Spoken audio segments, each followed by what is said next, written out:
right, so while floating in space for 4 minutes on Monday, Katy Perry took some time to promote her new Lifetimes tour. She shared her set list on a paper, Butterfly, but the self-promotion got a lot of backlash from people on Earth. So, was it tacky or a great promo for her tour? I mean, y'all don't seem to like it. Cynthia, what do you think? Yeah, I find it really tacky and tone deaf. And I mean, yeah, I guess for some people who are big fans, I think they would probably say it's a great promotion. But I think in all the conversations we're talking about the environmental costs of things like this, about the way people are struggling financially, that these rich, very wealthy women just went up on this short-lived thing. I think it's really, really tone deaf, especially right now. I get what you're saying, but doesn't it kind of also feel like it was just a promotion on board another promotion?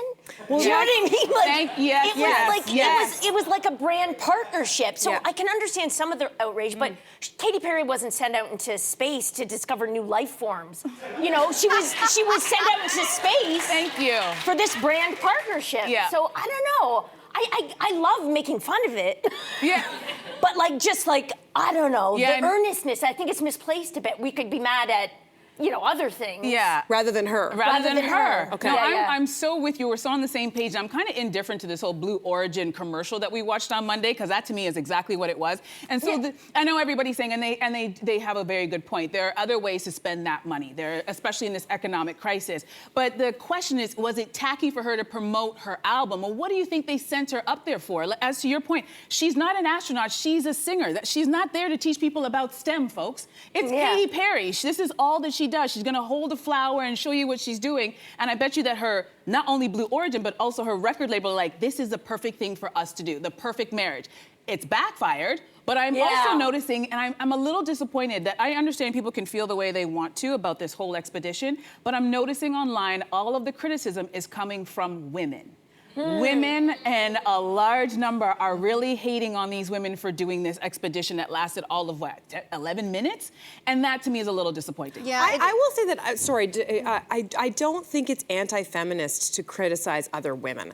I think I didn't say that, though. I didn't say that. But I think in some cases, it's like women are expecting more, particularly she's a mom, and I think that this partnership is unsettling for many reasons for people. And I think that people are also recognizing the environmental impact and who are most impacted by these extreme, shifts in climate changes around the world. It's going to be women and children. Kids. So I think it's okay that women are criticizing this. I'm not saying that women can't criticize. I'm just saying it's overwhelming, because the environment is something that affects everybody. Sure. But it's just the women that I'm seeing who are coming down real hard and making fun of these women. The guys aren't liked, saying anything. they liked the spacesuits, maybe.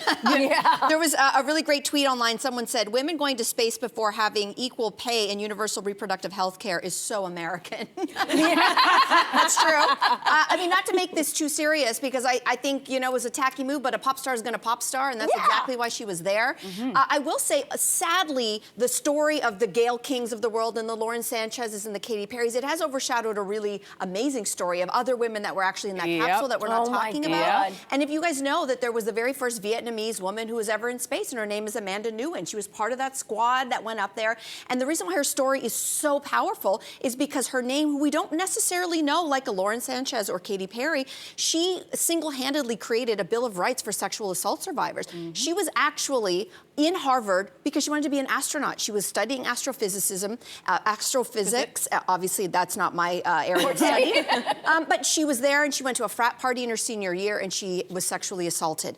And it derailed her entire education, and she then spent the rest of her life trying to fight for the rights of women who have been sexually assaulted. She was on that plane, and she brought on a piece of paper that she wrote after she was raped that said, never, never, never, ever give up. Like, we forget that this is a story that was in that capsule because Katy Perry was promoting her damn tour. So I think there is a part of me where, for women attacking women, this was a woman who was actually front and center in the Me Too movement. So there was beautiful things to have happen on that plane, and unfortunately, these other women. She was brought on by Jeff Bezos as well, this woman? Yes, she was on that flight as well. Here's the other parts. Apparently, some people paid and some people didn't, and we don't know who paid, and we don't know. I certainly hope Amanda Nguyen did not pay. No, I don't think she did. I'm just saying. I don't think so. So Anyway, so unfortunately, these stories eclipse the really good ones. Hey, you, come a bit closer.